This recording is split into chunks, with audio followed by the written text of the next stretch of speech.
Somebody pinch me. I must be dreaming. Because it seems like it's 2016 again. Marvel is putting out a new book with laughable designs and a laughable premise and expecting the comic book readers to just eat it up, even though no one asked for it. I'm Taff108, this is Spring Duel Channel.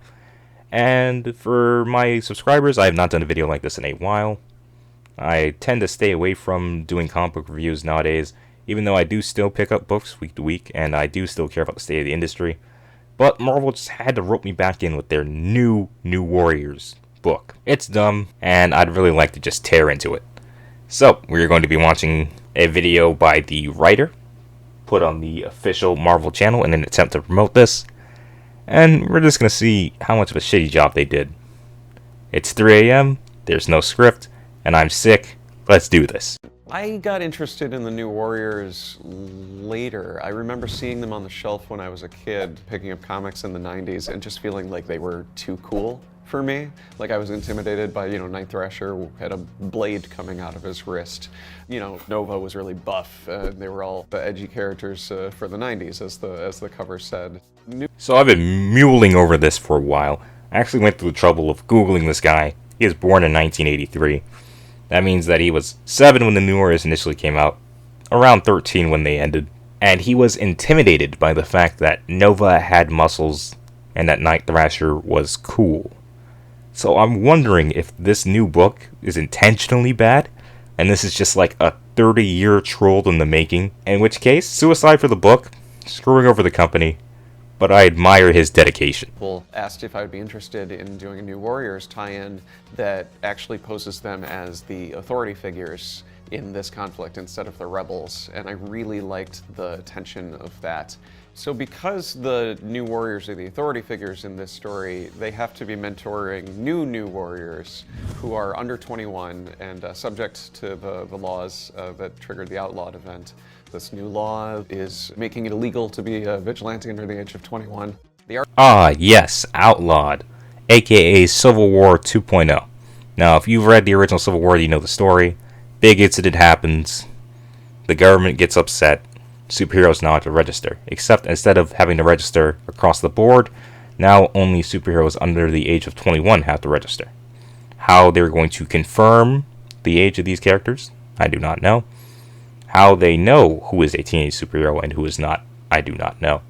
Are they just going to round up suspects? Apparently, based on the poorly written one-shot that I read. But this just shows how lazy Marvel has gotten over the years, literally retelling a story from over a decade ago that wasn't even that good when it was told the first time. But no, tell it again, with less issues, and spin a book out of it, because that makes sense. I actually had to read that book in order to talk about this part while making this recording. How I did that while recording at almost 4 a.m.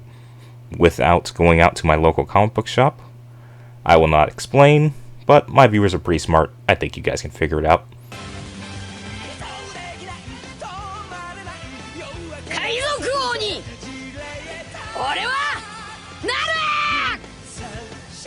Suffice to say, before this book even hit shelves, it's off to a rough start.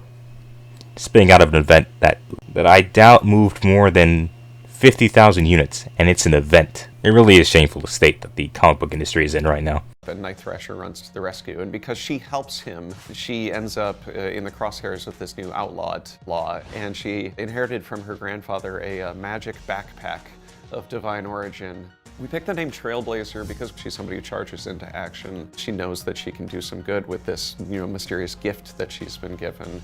Alright, now we're to the part of the video everyone's been waiting for, including me, where I roast the characters. The first one is Trailblazer, whose superpower, I had to look this up on Marvel's website, is a backpack she apparently inherited from her grandfather, you heard him say that has infinite space and contains objects that may or may not be useful because she has no control over them. So, you take away her backpack, she's just a fat chick. Yet, this is going to be the leader of this new young team. I see that Marvel's really giving it their A game.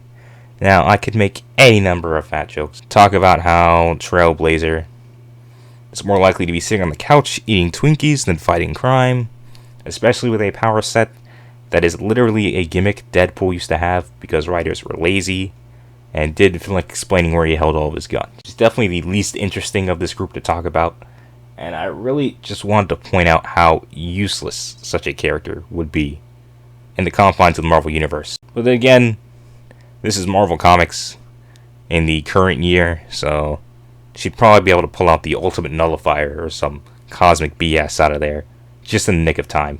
I'm not saying this character's a Mary Sue. I'm just saying she's teetering the line, and she hasn't even hit shelves yet. A internet kid taken to its sort of logical conclusion. As a youth, he was exposed to his grandfather's experimental internet gas. Experimental internet gas. That's how low Marvel Comics has fallen.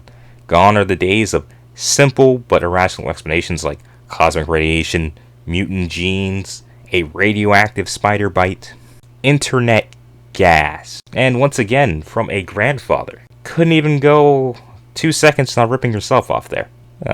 Explain his dumb power set, please. And that has patched him permanently into the World Wide Web. The word screen time is only ever used in a sort of restrictive sense, and because we're doing a story about teenage rebels, a lot of the names are about teens fighting against labels that are put on them. So his power set is the internet. You, dear viewer, if you're watching this on your phone, most likely connected to the internet, you have the same power set as a Marvel superhero.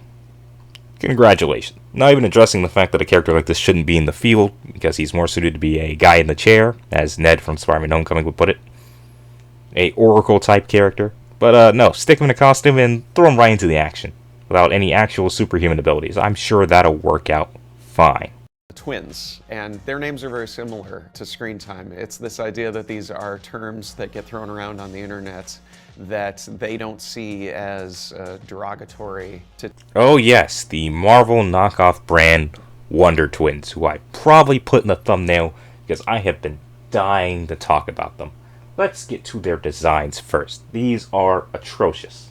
Mini jackets, unnecessary line work, the same circular designs that are featured on all the characters except for the Morbius ripoff. The fact that their hair and eye color match their costumes. They are just a mess at a conceptual level.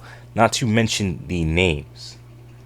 Oh yes, the new iconic heroes. They inhabit the same universe as Captain America and Spider-Man, Snowflake, and Safe Space. The only reason they have more recognizable names than the other characters is because you just took things from real life and made it their names. Again, the wellspring of creativity at Marvel Comics. I know you guys are astounded, but wait till you listen to him explain their power set.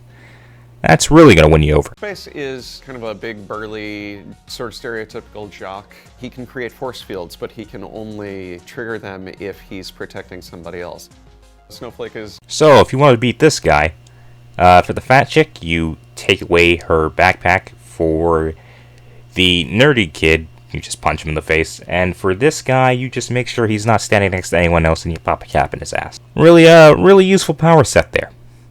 Of course, he's probably going to be tied to his twin at the hip. Probably going to be the beta of that relationship too, so I guess maybe he will be useful after all. But as far as jocks go, I know you've probably been out of high school about 20 years, bud, but that's not how jocks look. Just being big is not the quantifier for a jock. But hey, you created the character, so I'm sure you know more about this than I do. To be fair, I'm just saying that his power set sounds stupid, and he looks stupid, and his name is stupid. And I'm so tired that I repeated the same joke in repetition several times. So let's get to the real breadwinner of this relationship, shall we? Non-binary and goes by they, them. Snowflake has the power to generate individual crystallized snowflake-shaped shurikens. The connotations of the word snowflake in our culture right now are something fragile. And this is a character who is turning it into something sharp. Snowflake is the person who has the more offensive power, and Safe Space is the person who has the more defensive power. The character named Snowflake is non-binary. Now, this isn't to discourage people who are non-binary or identify as such. I don't give a rat's ass. I've way bigger problems than you not wanting to be called he or him or she or whatever the fuck, I don't care. The problem is how obvious this book is, and that's the main problem with a lot of Marvel books that push this progressive social justice message. They're incapable of subtlety. Alright? They are just in your face about what they want you to understand. They're like, this character, her name is Snowflake. She identifies with a gender that is not in the binary, which gender is a binary, so she's breaking the rules there already. But you will respect they, and that's that. It's this kind of stuff that makes you think you can go to the Twitter of the writer and know their politics within about 5 seconds. In fact, I actually took the liberty of doing that. And you don't even have to scroll halfway down his timeline before you see tweets bashing Trump. Not that I care, but I remember a day and age when a writer's personal politics, their personal ideas, didn't seep into what they were writing. But Marvel doesn't have that kind of quality anymore, that kind of integrity. These people cannot separate who they are from what they do. And so you get books like this, with characters literally named Snowflake and Safe Space. It was that they would mirror each other and complement each other. So twins whose powers mirror and complement each other. You're really pushing the narrative there. Once again, It's a Gundam said it best. These are just knockoff Wonder Twins. Their power sets both suck. One of them can throw shuriken at you that are made of ice. So just bring a flamethrower and make sure her brother is, I'd say, more than 5 feet away from her, and you've pretty much got both of them nixed. I think it's at this point it's really obvious that this guy probably sat down and he came up with every single idea for this in a day, and he just sent it to the artist and he went, hey, draw something based on this. He looked at it once, he approved it, he sent it to his editor, and Marvel, not giving a shit, approved it. And now here I am watching this shitty video while my throat is kicking my ass, and I have to go to work in a couple of days. Stuff like this is the reason why I stopped covering this stuff. The lack of effort is just astounding. Alright, they didn't put any time or effort into these designs, or these names, or these power sets. They are generic, boring, and just like this book, I imagine, forgettable. Negative is the goth kid. When he was a baby, he got a rogue life-saving blood transfusion, we assume from Michael Morbius, and now he has a very similar look and very similar vampire power. Diet Morbius is actually why I wanted to make this video. The idea that Morbius's blood would be used in a blood transfusion with anyone, while just a ripoff of She-Hulk's origin, that's exactly how she got her powers from her cousin Bruce, is also asinine. Anyone who knows anything about the character of Michael Morbius knows that he is tortured and tormented by the fact that he has to live off of blood. Now, he's made amends for this by becoming an anti-hero and feasting on evil.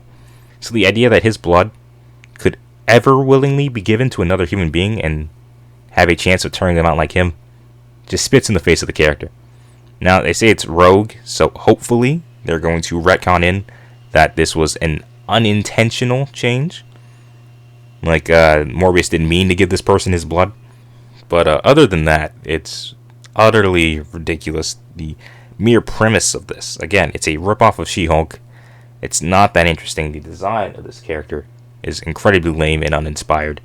And it spits in the face of the Michael Morbius character.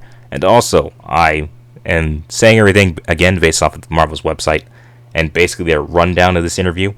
Now, he sounds unsure that this blood actually came from Michael. And again, I hope it doesn't, because if it does, they create a character that has character assassinated one of Spider-Man's most enduring bad guys, and right before his feature film. Really good optics there, Marvel. B negative also is obviously a pun. It's a blood type, which is great for a vampire character, and it's also a proud ownership of the idea of having a bad attitude. I want the— Oh, it's a pun. I'm sure you thought long and hard about that one. You probably spent about, I'd say, 5 minutes on his name compared to the 2 he spent on everyone else. Before I let this guy finish, I just want to point out that the website says that he has plasma suckers on his hands, like Michael Morbius from the Spider-Man cartoon show. If he got his blood transfusion from Michael Morbius of the comics, why did he develop suckers when that is not a part of his power set in the comics? utterly ridiculous. People who read our New Warriors to feel all of the excitement that they felt if they read the 90s one. We want it to have big, colorful characters, personality clashes, romance, a diverse cast, which is something that the New Warriors titles have always strived to make a priority. Every New Warriors comic has always felt like a reflection of the year that it came out. And I don't think we're worried about being dated. I think we're way more interested about it being now. You definitely have to worry about being dated because you've already set the death date for this book. April 15th is when this monstrosity is coming out. And I give it 10 issues before it's canceled due to lack of sales. The first book is probably going to get a heavy push. It might push 100 units, 100,000 that is, if it's lucky. And then after that it'll quickly drop down to 15, and then to 10, and then the book will die. How do I know this? Well, a book called Champions with characters people actually care about like Nova and Miss Marvel and the Miles Morales Spider-Man, along with like 20 other teenage superheroes, has been relaunched 3 times within the last 4 years since the book started in 2016. And that's a book with characters people actually like. So you think that your book starring characters no one gives a shit about, that have shitty designs, that have shitty names, and a superhero team that isn't even in Marvel's top 10. I like the New Warriors. I think that they were an interesting group for the time that they came out at. But Marvel has way too many superhero teams, and this is not one of them to push. It'll be exactly like Champions. It will be canceled exactly like Champions. And just like Champions, you can resurrect it as many times as you want with a number 1, but it doesn't change the fact that the book's not going to sell and that no one wants to read it. I might read it if this video does well enough to review it, but your average comic book reader, they're going to stick to buying what they want. They're going to buy Flash, they're going to buy Batman, they're going to buy Spider-Man. They're not even going to look at this book. And that's the god honest truth.